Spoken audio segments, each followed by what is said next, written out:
বিশাল মাছ, হযরত ইব্রাহিম নবীর ভেড়া, আসহাবে কাহাফের কুকুর, এছাড়াও সুলাইমান নবীর হুদহুদ পাখি।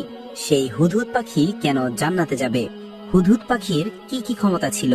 আর সুলাইমান নবী হুদহুদ পাখিটিকে কোথায় পেয়েছিলেন? পরে কিভাবে একটা জিন তার রূপ ধারণ করেছিলেন? আর সেই আংটির কি ক্ষমতা ছিল সেটা জানলেও অবাক হবেন। আরো জানবো সুলাইমান নবীর এক রহস্যময় বিবাহর ঘটনা। হলে চলুন শুরু করি আজকের ভিডিও। হযরত সুলাইমান আলাইহি ওয়াসাল্লাম ছিলেন মহান আল্লাহ তাআলার একজন রাসূল। তিনি ছিলেন হযরত দাউদ আলাইহি ওয়াসাল্লামের পুত্র। মহান আল্লাহ তাআলা তাকে সমগ্র দুনিয়ার বাদশাহী দান করেছিলেন।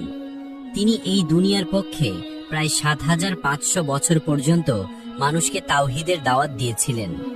এছাড়া মহান আল্লাহ তাআলা তাকে সমস্ত পশু পাখির ভাষা বুঝার বিশেষ ক্ষমতাও দিয়েছিলেন। একদা হযরত সুলাইমান আলাইহি ওয়াসাল্লামের দরবারে বনের সমস্ত পাখিরা এসে হাজির হলো। পাখিরা হযরত সুলাইমান আলাইহি ওয়াসাল্লামকে তাদের পরিবারের একজন মনে করত।